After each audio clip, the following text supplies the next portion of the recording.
13 বা তার অধিক রাষ্ট্রনায়ক থেকে শুরু করে প্রধানমন্ত্রী, রাষ্ট্রপতি থেকে শুরু করে বিভিন্ন বিষয়ে পারদর্শী ব্যক্তিত্বগণ, পণ্ডিতগণ তারা অংশগ্রহণ করেছে। শুধু আরবি, কোরআন, হাদিস থেকে নয়, ইতিহাস, ভূগোল, বিজ্ঞান, বিজ্ঞানী থেকে, ঐতিহাসিক থেকে, ভূগোল বিষয়ে পারদর্শী ব্যক্তিত্ব থেকে শুরু করে কোরআন হাদিস বিষয়ে যারা পারদর্শী, এইরকম সমস্ত অর্থনীতি নিয়ে পারদর্শী ব্যক্তিত্ব, সমস্ত ব্যক্তিত্বকে নিয়ে 7 দিন ধরে সেমিনার হয়েছিল।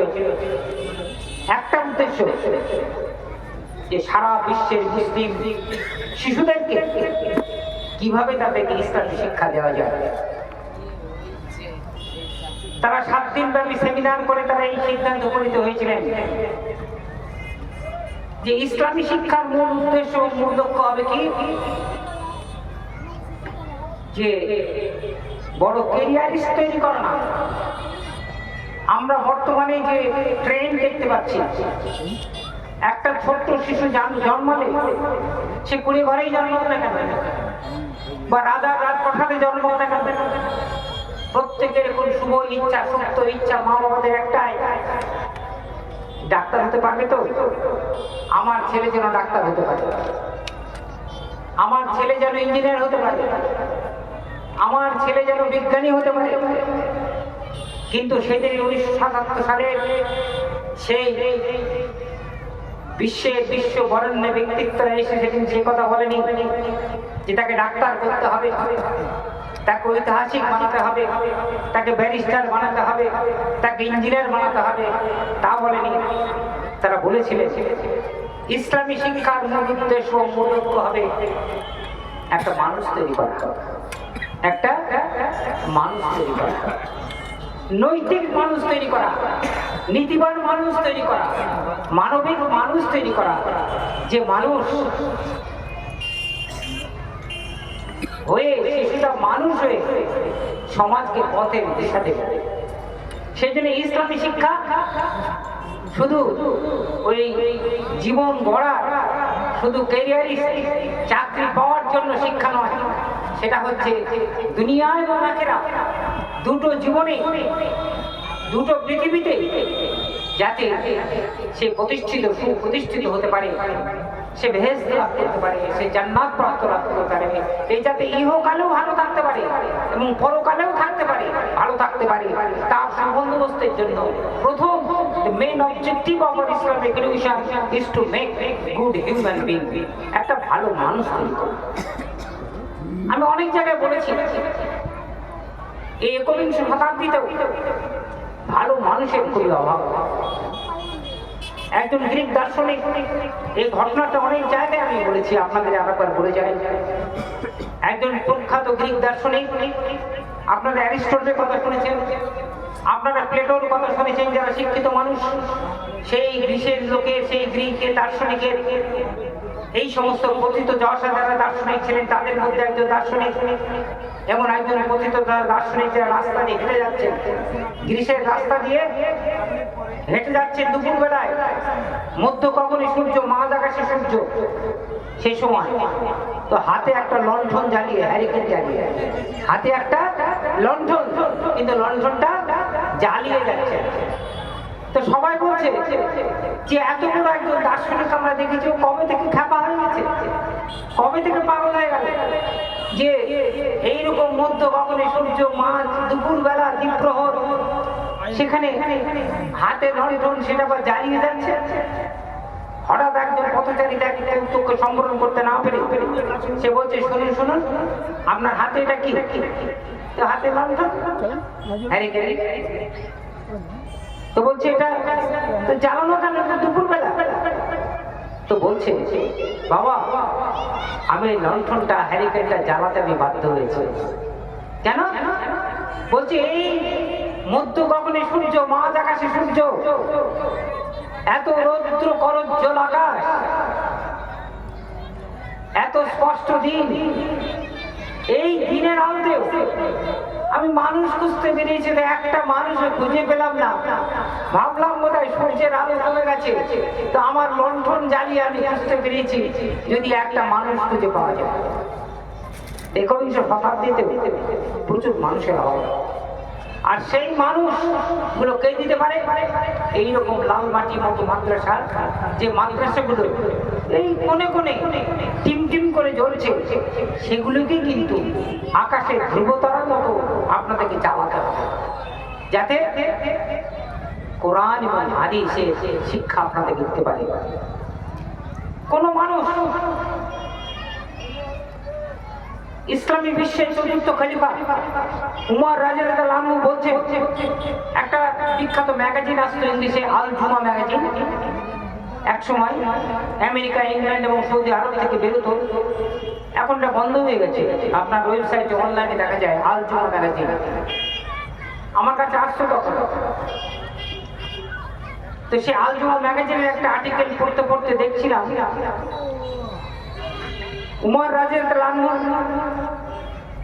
ভুল বললাম, ইসলামী বিশ্বের চতুর্থ খলিফা হযরত আলী রাদিয়াল্লাহু আনহু, তিনি একটা কমেন্ট করছেন, একটা উক্তি করেছেন।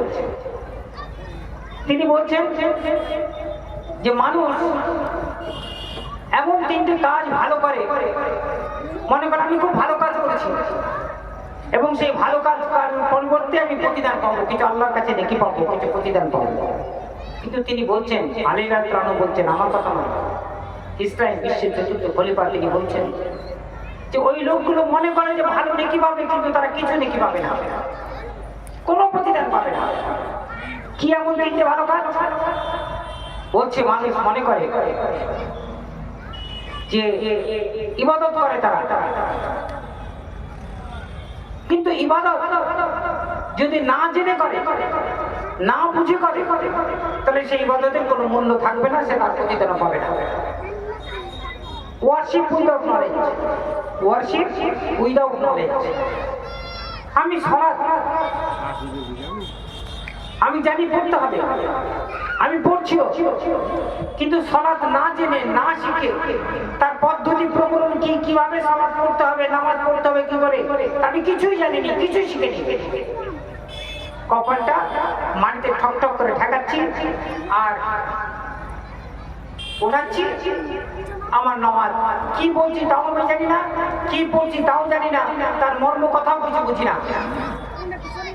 যদি রুকু ঠিকভাবে না করতে পারি, সাজদা ঠিক মতো না করতে পারি, তাসবিহ গুলো যদি ঠিক মতো না পড়তে পারি, এবং সালাত আদায়ের যে পদ্ধতি প্রকরণ গুলো না জেনে করি, তাহলে সেই সালাতে কোনো মূল্য নেই, কোনো মূল্য নেই, কোনো মূল্য নেই। তাহলে কি করতে হবে?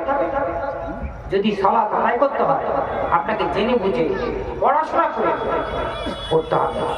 আমাদের শিক্ষিত মানুষের সবকিছু জানা হয়ে গেছে, অথচ এই সালাত আদায়ের পদ্ধতি প্রকরণটা আমাদের জানা হয় না। কত ডিকশনারি মুখস্থ হয়ে গেছে, ইতিহাস, ভূগোল, বিজ্ঞান মুখস্থ হয়ে গেছে। আমি ডক্টরেট করেছি, পিএইচডি করেছি, কিন্তু সামান্য পদ্ধতি, যে নামাজ পড়ার পদ্ধতি, সেটা জানা হয়নি। সে না জেনে পড়লে, না বুঝে পড়লে, তার নেকি কিছু পাওয়া যাবে না। দ্বিতীয় হচ্ছে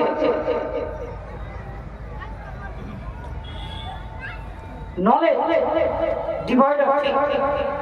বলছে আপনার অনেক জ্ঞান আছে, আপনার অনেক ডিগ্রি আছে, আপনি বিএ পাস করেছেন, এমএ পাস করেছেন, পিএইচডি ডিগ্রি আছে, ডিলিট ডিগ্রি আছে, ডিফেন্স ডিগ্রি আছে, বড় নোবেল প্রাইজ পেয়ে গেছেন, সমস্ত ডিগ্রি আপনার পকেটে ভরা আছে,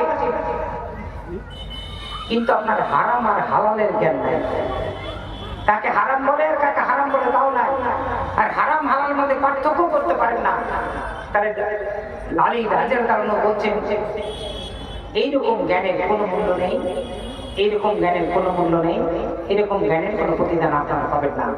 যদি এমন কোনো জ্ঞান, যে জ্ঞানের মাধ্যমে আপনি হারাম আর হালালকে পার্থক্য করতে পারেন না, শুধু হারাম না হালাল তাই আপনি জানেন, এই জ্ঞানের মূল্য নেই। সুতরাং 100 ডিগ্রি পকেটে ভরা থাকলেও সে ডিগ্রির কোনো মূল্য নেই, কোনো মূল্য নেই। সুতরাং আপনাকে জানতে হলে ফিকহ জানতে হবে, হাদিস জানতে হবে, আপনাকে কোরআন জানতে হবে, সে জ্ঞানটা আবশ্যক। আর এই জন্যই আমাদের লালমাটি মাদ্রাসার মতো মাদ্রাসাগুলো এত দামি। আমাদের কাছে এখন এই জীবনের পড়ন্ত বেলায় এসে বুঝতে পেরেছি এরা কত দামি, এরা কত দামি প্রতিষ্ঠান। আমাদের মুসলিম ছেলেদেরকে, শিশুদেরকে পালনের জন্য, লালনের জন্য এগুলোর দাম আমরা দিতে পারবো না। সুতরাং এই মাদ্রাসাগুলোকে সবচেয়ে উদার হস্তে আপনাকে দান করতে হবে। যত টাকা আছে সব এগুলোকে ঢেলে সাজা। কেননা এই এমন একটা প্রতিষ্ঠান, এমন একটা বিশুদ্ধ প্রতিষ্ঠান যেখানে এমন কিতাব শেখা হয়, এমন কিতাবের শিক্ষা দেওয়া হয় যে শিক্ষা, যে কিতাবে কোনো ভুল নেই, কোনো ত্রুটি নেই, আর যেটা জীবনের পথপ্রদর্শক, যেটা হচ্ছে জীবনের ধ্রুবতারা, যে যেখানে শিখলে আপনারা পথ চলতে পারবেন, পথের দিশা দেবে। থার্ড হচ্ছে কি রিসাইটেশন ডিভয়েড অফ কন্টেম্পলেশন। আপনি তেলাওয়াত করছেন, পড়ছেন, তেলাওয়াত করছেন, কিন্তু কি তেলাওয়াত করছেন তাই আপনি জানেন না। আল্লাহুল বাইয়্যু হারামাল রিবা, আপনি নিজে কোরআনে সূরা বাকারা থেকে বললেন, এটা তেলাওয়াত করলেন যে ব্যবসাকে বৈধ করা হলো আর সুদকে হারাম করা হলো, আল্লাহ বলছেন। আর আপনি এটা পড়ার পরও সুদের সঙ্গে জড়িত, সেটা প্রত্যক্ষ হোক ও পরোক্ষভাবে হোক। তো সেই কোরআন তেলাওয়াতে অবশ্যই কোরআন পড়লে তার 10টি নেকি পাওয়া যাবে। কিন্তু কোরআন এই জন্যই আসেনি, শুধু কোরআনকে জেনে বুঝে, আত্মস্থ করে, হৃদয়ঙ্গম করে, বুঝে সুঝে পড়তে হবে, যাতে আপনাকে কোরআন পড়ার পর আপনার জীবনের পরিবর্তন হয়, জীবনের পরিবর্তন সাধন হয়। আর এই জন্যই এই লালমাটি মাদ্রাসায় কি শেখানো হয়? কোরআনুল কারীম শেখানো হয়। শুধু শেখানো হয় তা নয়, এখানে শুধু মুখস্থ করাই হয় তা নয়, কোরআনের অর্থ পড়ানো হয়। কোরআনের অর্থ বুঝে বুঝে ওখানে পড়ানো হয়। এখানে শুধু তাই নয়, বিখ্যাত হাদিস কোরআনের পরে যেখানে স্থান, সেই বুখারী শরীফ, সেখানে তারা আলেম হচ্ছে, বুখারী যাচ্ছে, বুখারী পণ্ডিত জন্মাচ্ছে এখানে। সুতরাং হাদিস সম্রাট এখানে জন্মাচ্ছে, এখানে কোরআন বিষয়ে পারদর্শী ব্যক্তিরা এখানে জন্মাচ্ছে, এখানে বড় হচ্ছে। সুতরাং এই শিক্ষা যেখানে নেই, সেটা তো একেবারে মরুভূমির মতো, এটা তো কাঙ্গাল, সেই শিক্ষার কোনো দাম নেই। আমরা আজকে MA MPhil পাস করার পর আমার এই জীবনের অপরাহ্নে এসে, সায়াহ্নে এসে, একবারে পড়ন্ত বেলায়, in the twilight of my life, in the twilight of my career, একদম সূর্য যেমন অস্ত যায়, সেখানে জীবনের অস্তমিত অবস্থায় আমাদের এই সচেতনতা জন্মেছে যে ছেলেদেরকে, আমাদের শিশু সন্তানদেরকে অবশ্যই অবশ্যই যেটা প্রথম পাঠদান দেওয়া দরকার, সেটা হচ্ছে কোরআন এবং হাদিস। এবং আমাদের এখানে সামনে ভূমিষ্ঠ যারা আছেন এবং পর্দার অন্তরে যারা মা বোনেরা আছেন, তাদেরকে এই আল্লাহর কাছে দোয়া করে এবং তাদের কাছে এই দাবি জানিয়ে আমি আজকের মতো আপনাদের কাছে আসছি যে আপনারা কোরআন পড়ান আপনাদের সন্তানকে, এবং নিজে পড়ুন এবং কোরআন নিয়ে, কোরআন পড়ে আপনার জীবনটাকে গড়ে তুলুন। কোরআন পড়ুন, জীবন গড়ুন, হাদিস পড়ুন, জীবন গড়ুন। কোরআনের ছায়াতলে আরো একবার সকলকে, আমার বৃদ্ধ বনিতাকে কোরআনের ছায়াতলে আসা এই আহ্বান, উদ্যত আহ্বান জানিয়ে আমি আপনাদের কাছ থেকে বিদায় নিচ্ছি। আসসালামু আলাইকুম ওয়া রাহমাতুল্লাহি ওয়া বারাকাতুহু।